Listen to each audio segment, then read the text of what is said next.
Chapter 20. Will. 1 week after the events in the basement with Stelle, Will took one last sweeping glance over the basement. It was completely empty, every trace of his presence gone, scrubbed clean. The sight filled him with joy, because he knew what came next. He locked the door behind him as he left, ascending the stairs into the dimly lit hallways of Palace Entertainment. It wasn't until he reached the elevator and pressed the button for the top floor that he became slightly nervous. Will had no idea if Aunt Alice would be in her office, and he preferred to keep things as quiet as possible. That was the purpose of the letter folded in his pocket, and he ran his fingers over the paper to make sure it was still there. Once he reached the door, he gave it one swift knock. No answer. He tried the handle, but it was locked. Will let out a sigh of relief as he retrieved the note and 2 identical keys from his pocket. Thankfully, the gap under the door was big enough to slip everything through, and with that, his mission was nearly complete.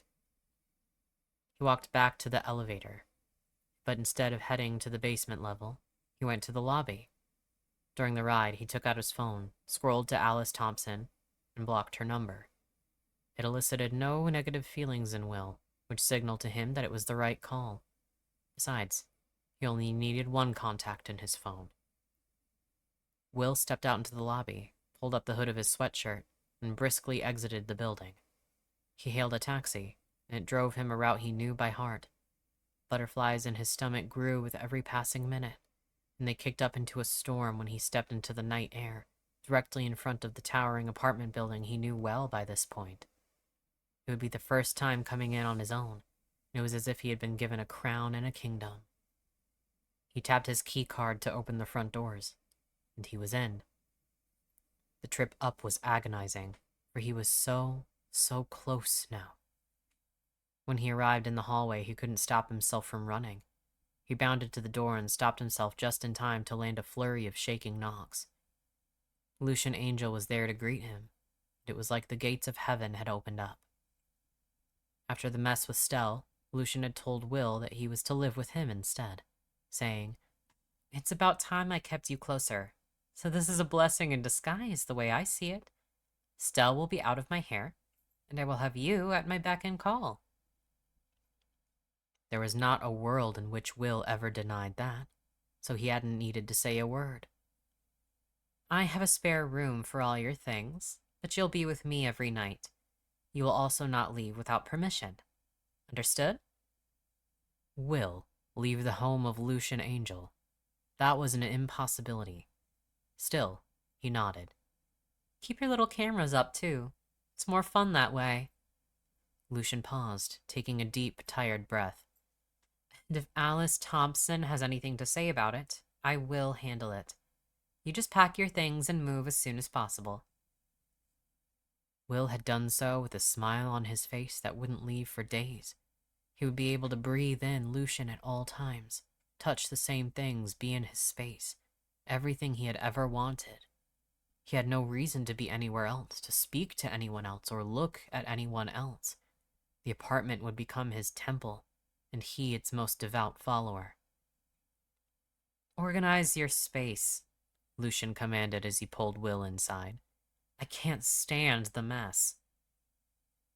Will knew that if he obeyed, he would be rewarded, so he took off his shoes and made his way to his new office space with a grin.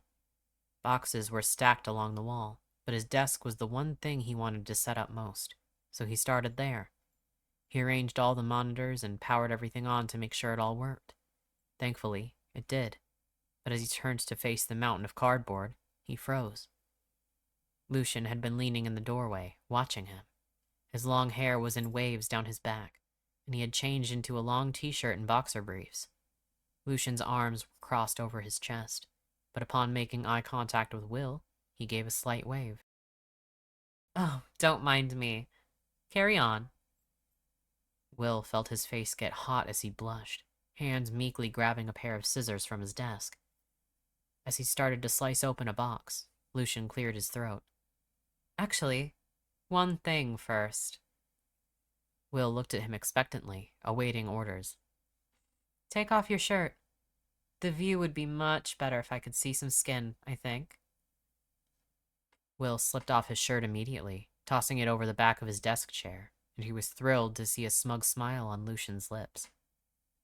"Better?" he asked. "Much." So Lucian watched as Will began unpacking and putting his belongings in their place. It was, admittedly, mostly mementos.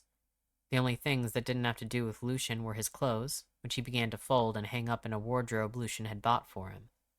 Will had plenty of his own money, but Lucian had said he was in charge of decor, even in Will's room.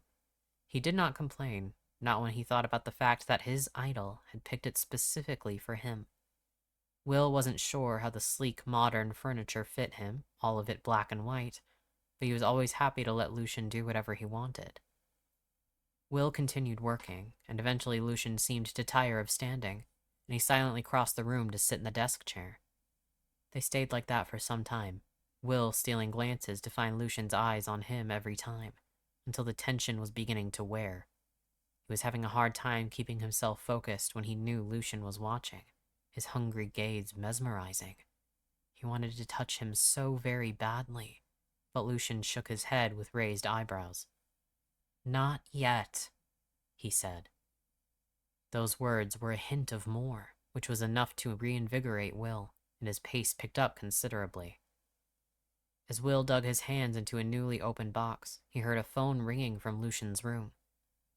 The idol sighed and went to answer it, and Will heard his voice in the hall. "Mel, what's up?"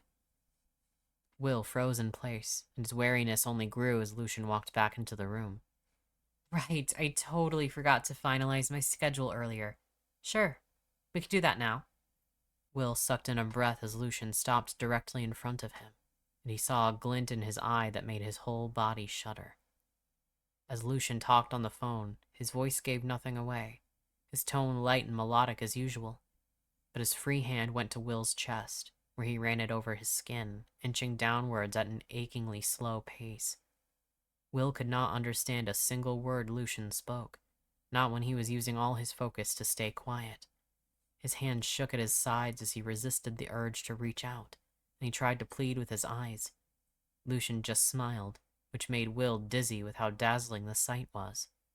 The idol's hand finally reached the top of Will's pants, continuing to speak as he unbuttoned them and slowly pulled the zipper down. The moment his fingers drifted over Will's underwear, he thought he might lose his mind. Will opened his mouth to start begging, but Lucian took his hand back to hold a finger up to his lips. Will didn't even notice when the call was over, not until Lucian tossed the phone onto the chair and wasted no time in pulling Will's body to his. "Sorry about that," he teased, with no hint of remorse in his voice. "Remind me where we left off." The two were a flurry of hands on skin and lips on teeth as they went to Lucian's room. Will's clothes were off by the time they made it to the bed, and he landed on it with a thud, his face gazing up at Lucian. The red-haired angel seemed pleased, and there wasn't a greater sight in existence, except, Will thought, the look on his face when in ecstasy. It was his sole purpose to elicit that look, to please Lucien Angel, to make it known that he was his god, and Will was born to worship. He wanted to show him that somehow, that his devotion was not just now, but forever.